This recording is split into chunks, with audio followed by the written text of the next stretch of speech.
Donald Trump's administration is the most unlawful in history. It is the most idiotic and incompetent in history. It is also the most anti-veteran administration in history. And that should come as no surprise considering this is the suckers and losers guy. But Donald Trump has taken it one step farther than just his disgusting words. He has now added in disgusting actions with the mass firings that almost feel like they're targeted at veterans and veterans benefits in our government. That was brutally and rightfully so called out by Bernie Sanders in front of Congress, a public takedown of all of Donald Trump's firings that he is uncovering.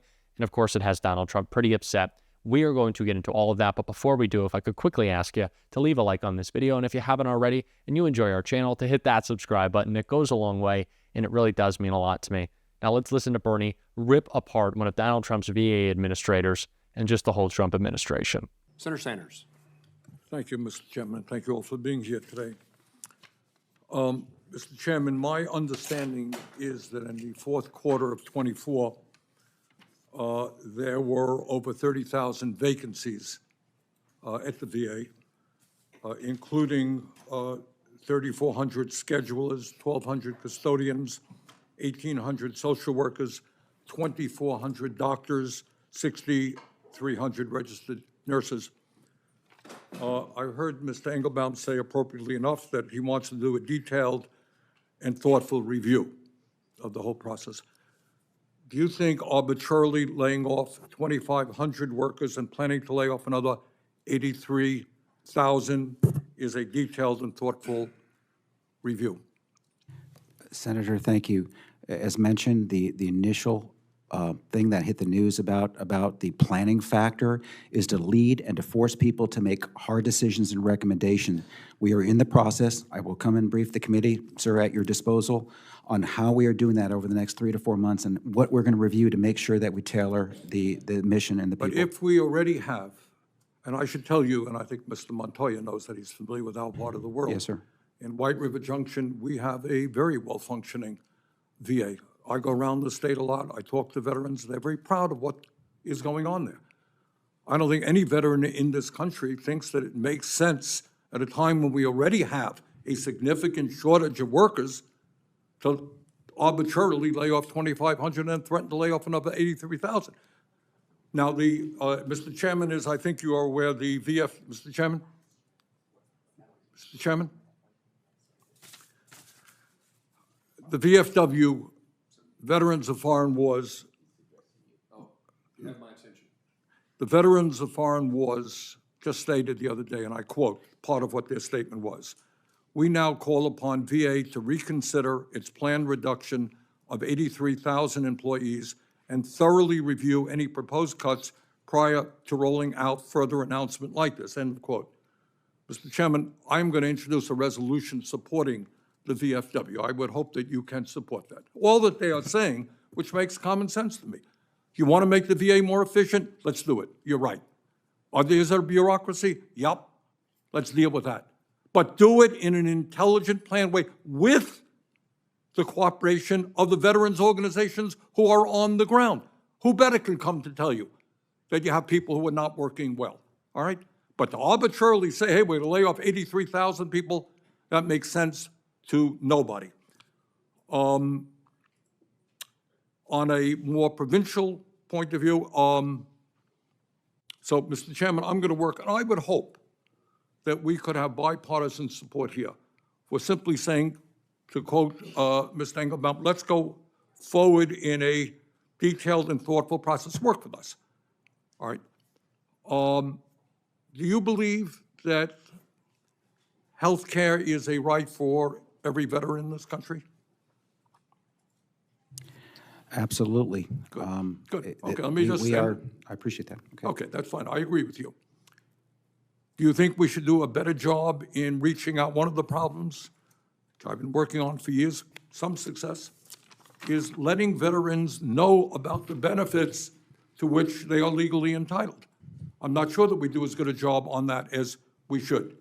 Do you think we should do a better job in that area? I'll turn that over. I know it's very, very important to do so. I know we've made strides. I'm not sure if there's anybody here that can really you want to address that? But always think we could always do better, Senator. I would recall, excuse me, I don't have a lot of time, I apologize, but doing a town meeting in Bennington, Vermont, a number of years ago about the prescription drug benefits the veterans are entitled to. A lot of veterans didn't even know that. But my point is, if you believe that every veteran, I'm hearing you say that, is entitled to the health care that we have provided them, if you're going to do aggressive outreach, am I hearing you say that? Okay. You're going to need more staff, not less, to take care of our veterans. All right, on a provincial note, we are on the list, whatever that may mean, in Vermont to get 2 new state-of-the-art CBOCs. One is in Chittenden County. I don't know if anybody is familiar with that. Ms. Cohen, are you familiar with that? No, okay, just. Mr. Montoya, are you familiar with that? Very much so, sir. Okay, could you say, can you help me out here? We have 2 on the list, one in Chittenden County, one probably in the Keene area in New Hampshire, which Vermonters in the southern part of the state can utilize. Can you give me a status report on that, sir? Yeah, so I know, sir, I don't have it, but I'll get it for the record for you and talk with your staff members as well. But I think this is one that's very important to our veterans in Vermont and New Hampshire to make sure that they get the care. Last I had on that is that they were going through the acquisition process, but I want to be very detailed in my response to you. All right, will you get back to me on that? I'll give you a ring. 100%. All right. All right, look, the bottom line is it's not complicated. I don't think there's anybody who doesn't think there's too much bureaucracy at the VA. I presume everybody wants to make it more efficient. I presume everybody wants to do its best for veterans. I presume we all want veterans to be able to take advantage of the programs that Congress has passed to help them. All right?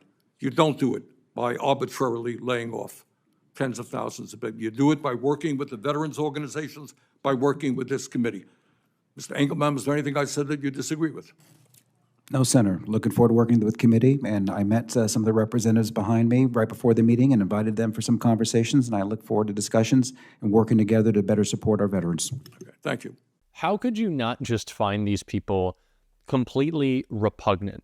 They have no answers, none whatsoever, for the gross attacks they are making on the men and women who have served this country, who have dedicated their lives. And Ruben Gallego talked so much about this in an episode of the Bulwark podcast, and we're going to hear from Ruben Gallego in just a bit in this video, that there are so many veterans in our government because one of the biggest differences, and one of the biggest differentiators, if veterans have a positive and successful life when they return from service, is if they can just get a job, find some stability, find a good team of people around them in that first couple of months to a year of returning home from deployment. And Donald Trump is ripping not only that opportunity, but that stability out of people who need it. And he does not care. This is an administration that completely lacks empathy and doesn't care at all. And Donald Trump, when he was asked about it, tried to pretend like he did, but clearly he does not. I didn't know anything about it. Yeah. Mr. President, veterans make up 30% of the federal workforce. Are you tracking how many veterans have been fired so far? Yes, we are. We are, and we take good care of our veterans, so we're watching that very carefully, and we hope it's going to be as small a number as possible. But we are having great success in slimming down our government.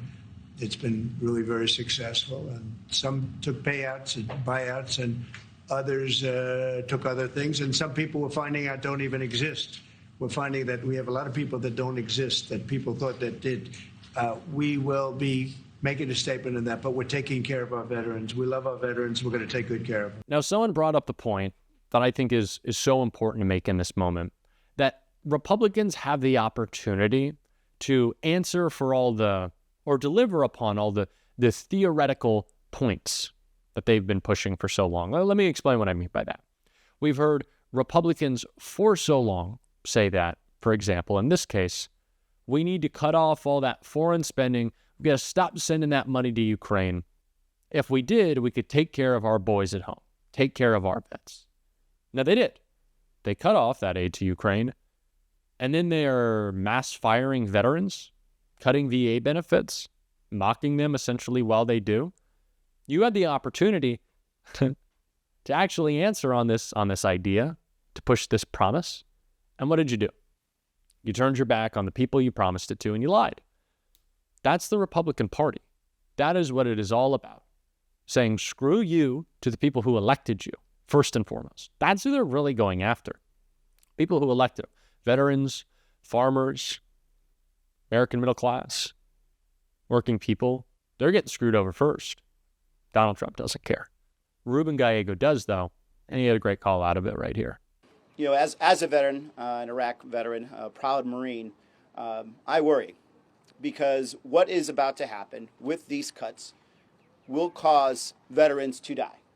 There's just no other denying that. Elon Musk's decisions and Donald Trump's decisions to arbitrarily cut veterans from their jobs is going to increase depression. It's going to increase potentially suicides. We know what's going to happen if you cut VA services, not just the workers, but the services. Because I saw it happen when I first got back from the war. When we first got back in 2005, it was nearly impossible for us to find room at the VA. We couldn't find the therapists to help us. I lost many of the guys I served with to suicide. Some are still luckily alive, but are still struggling with alcoholism, have seen their times in jail. And some that have succeeded have found service and a reason to live and fight because they went and worked for a mission-oriented job, working for the federal government. And for someone like Elon Musk and a bunch of 20-year-old brats who have zero understanding of what sacrifice for country means, to just go and tell these men and women one more time that the country is throwing you aside, we don't need you. Don't worry about collecting another paycheck. Don't worry about having health insurance at the end of the year. Don't worry about how you're going to pay rent. You sacrifice your mind, your body, your youth for this country. You came and worked for this country. And because this dude wants billions and billions of dollars, we're going to cut these men and women off. And it doesn't have to be that way. It rises really more to just disgraceful. I don't even know what the word is for it. At this point, there is so much damage that has been done by the Trump administration. It is difficult to cover, but I feel like this is a message that really breaks through. How little Donald Trump cares about the people who have served our country while he hands our country over to someone who's not even from here, who couldn't care less. Elon gets a job. South African immigrant billionaire gets a job. Illegal immigrant, by the way. He gets a job. But the veterans who served our country, lost their friends, they don't? Okay. I guess that's what they're all about. So it's time we call them out. And that is what we're going to be doing on the show every single day. And if you want to support that, as always, you can hit that subscribe button, leave a like on this video, and if you stuck around to the end, you can drop a blue heart in the comments. And until next time, I'll see you soon.